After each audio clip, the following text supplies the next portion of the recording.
Okay, ready when you are. When I was younger, my parents were loath to take me anywhere because it was probably likely I was just going to vomit. They don't really understand why, and I don't think they still do to this day. My mum reckoned it was some sort of travel sickness, because it was always after we'd been travelling somewhere to a new place or something like that I would end up just throwing up everywhere. And then my dad just thought it was from like a natural thing that we all have in the Coleman family, where we just overindulge in everything that tastes nice and just end up being sick because of that. But I thought it was because I got too excited. I'd never really heard of that before until I actually thought about it, because I was always it was always a new place that we were going to, and I got really excited and just everywhere. And but mum and dad, the nurses said that this is medically inaccurate, so I'm still not convinced. But there was this one time when we went to a wildlife park in Scotland. We were up there visiting my family, and there was loads of wild animals and wild local people. And we went into the cafe, because it was lunchtime, and it was absolutely crowded, so we ended up in the corner, right squished into the corner table of a restaurant, because there was nowhere else to go. And I was obviously right in the corner because I was the smallest, because I was probably about 9 years old at the time. So, so we were there, and I had this pot of hot Scotch broth, which was probably gorgeous because we're in Scotland and it's Scotch broth. But I don't really remember. But then, all of a sudden, I just got that pre-sickness feeling. I was like, oh crap. And I had no way of getting out of this corner. I didn't know what I was going to do. So, first of all, head down, vomit all over my shoes, and then literally the entire restaurant was covered. There was several portions of fish and chips, the owner, the till full of the lunchtime rush of money, which was open at the time, all covered in sick. And but I don't really remember getting back to the car. I just remember sort of not coming to, because it sounds like I passed out. It was really dramatic. But I just remember sitting in the back of my dad's car, and I was in my uncle's jogging t-shirt, my mum's spare socks, and several scarves. And yeah, I don't know where my clothes actually were, but yeah, that was my childhood, being sick everywhere. Eventually grew out of it. Well, when I was little, I was about 9 or 10. And I don't know if you remember, there used to be these things called Panda Pops. And they used to have a bubblegum flavour one, which was like electric blue in colour. And we were taking a trip to see the Millennium Dome. And before we got in the coach, I decided to down 2 of these Panda Pops. And they're full of E numbers and God knows what. And I started feeling a bit unsettled. I thought I was just gassy because it's fizzy. And I got up just to walk down the coach, and the coach jolted, and suddenly this blue liquid just flew a good few metres down the bus. And given that from where I live, Preston, to London is a 5-hour coach journey, and this was within the first hour of the coach journey. They had to go another 4 hours with the smell of sick on the bus because of me. Just this blue running liquid coming down the bus every time it stopped or moved or turned a corner. So, that's my story. Yeah, so I must have been maybe a couple of hours old, and I decided to get my mum into trouble with the nurses.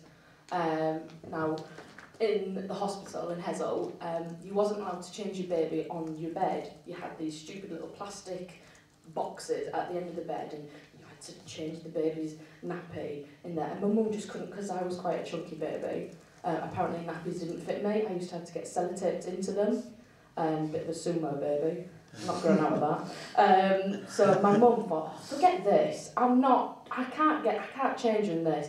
The nurses, they were on a break, having a cup of tea somewhere. So she picked me up, she pulled the duvet back, she put me on the bed, she took my nappy off, she turned away to get a fresh nappy, she turned back, and I had covered the bed in this black tar of poo, and it was everywhere. And my mum was screaming, no! She tried to scoop all this butter nappy on me, sellotape me up, rub it back in a plastic, and then she had to get into the bed, throw the cover on the top of it, and the nurse had obviously come round to check, oh, how are you, how is the baby? And the nurse, who was a bit of a quite hard-faced woman, said to Mum, how are you feeling, Angela? Can we just change your beddings for you? No, it's fine. I don't need them changing. No, Angela, we really need to change them for you. Can we just... No. So the nurse flung the covers back and just saw this very large, dark stain all over the covers. And yeah, I got my mum into trouble when I was 2 hours old. Aren't you telling 2 stories? Was that too long?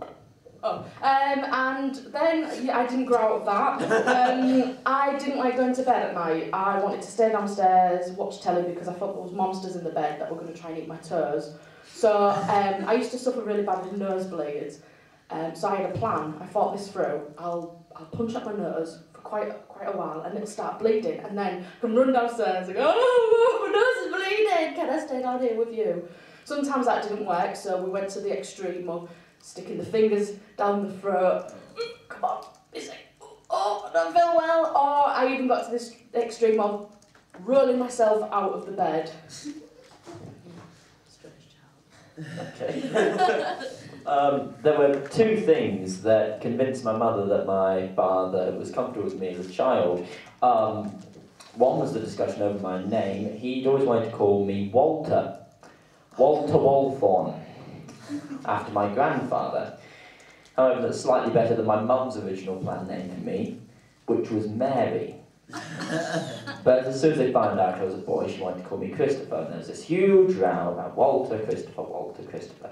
And as soon as I was born, and he held me in his arms for the first time, he said, hello, Christopher, just off like that. The second thing that convinced her that he was comfortable with me as a child was shortly after he called me Christopher, I did a massive shit in his arms. And instead of acting revolted or repulsed, he just casually put me down on the bed and wiped it off, and then held me again. So that's mine. Okay, I was about 7 or 8 years old, and we'd just been on a 2-week-long holiday in Newquay. That morning, as we left, I'd had a massive full English breakfast, and like my eyes were bigger than my belly because I ate so much food. And then on the car journey back to Preston, and like obviously Cornwall to Preston, it's a huge journey, and this is like we hadn't even left the south coast yet. I'd already had 2 bottles of cherry cola and lots of dairy milk chocolate, and I started to feel really unwell in the car. And now there were 3 generations of my family in that car, 3 generations of women. There was me, my mum and her sister, my auntie, and their mum, my gran. And there was me and my gran in the back of the car, and I decided to lie down because I felt so ill. Now, lying down was the bad choice because it was really bumpy. And then I just, on one speed bump, just sat up and was sick all down the back of the seat in front of me, which was the driving seat, which was my mum. She stopped the car as soon as she could, and just turned around, and there was just her and my auntie whose faces just looked at me and my sick, drenched body, and my auntie turned to her and said, that's a mother's job. When I was younger, we went to the south of France every summer, and we used to drive and then get on the ferry. So I used to get travel sickness, so my parents would give me those travel sweets that are kind of covered in flour or something, I don't know. And then they gave me these travel bands, which was like a luminous yellow, which had these little white balls on them, which apparently were meant to make me not sick, which is shit because that didn't work. I ate so many of these travel sweets, which then caused me to ironically feel really ill. So luckily, we passed a petrol station just before we got onto the ferry. So we pulled up, and as soon as we stopped, I pushed the door open and I threw up all over the floor. So then all my family were like, oh, thank God we got there in time. My brother tapped me on the shoulder to see if I was all right. it made me jump so much that I turned around and threw up on his face. And so my dad and my mum and my brother, well, my brother ran away to just cry about it, and my parents ran in to kind of to get someone or to get me some water or something like that. They left me on my own in the car. By the time they'd come back, I'd been sick a further 6 times all over the car, and then I think I was just exhausted from being sick because they finally picked me out of the car. I kind of just threw up all over myself again, and then the next thing I knew, I was in France. But the car we had at the time, it was a burgundy Ford Mondeo, and after we got back from France, we sold the car because it was covered in sick. I don't know who would have bought it. That's weird. But yeah, as soon as we got back, we sold it and then bought the same car in green, and I christened it by throwing up in it. I have 2 stories, both of which took place on the same night, neither of which involved travel, but they do involve either poo or sick, respectively. I was about 6 years old, and my parents had gone out doing something, I can't remember what, and my cousin and her mum, my auntie, were looking after me for the night. Now, I, growing up, hated pooing. Right? It was something that I just didn't want to do. To this day, it's a bodily function that I resent with every fibre of my being. And at the age of 6, when you're not really sure how to handle how much you don't want to poo, you just choose not to poo. And I was adamant that I wasn't going to, even though I was desperate. And ended up shitting myself. And I was just in my Superman outfit, wandering around the house, smelling shit. And my cousin and my auntie both noticed, and they said, I mean, this sort of proves the maternal instincts that my auntie had. She just sort of went, "You smell of shit." Right, I said, "Okay, sorry, sort it out." So she didn't. And then I ended up in bed, in the same outfit, stinking of shit. And my parents come home. I don't really remember this, because I was asleep, and 6, and smelling of shit. But the next morning, I wake up, and I was, when I say covered, I mean covered, head to toe, in my mother's vomit. She was very drunk when she arrived home. And for some reason, went up the stairs, past the bathroom, straight to her room, where I was fast asleep, covered in shit, and chose to vomit on me. So, I mean, people didn't want to sit next to me that day, let's just say that. Okay.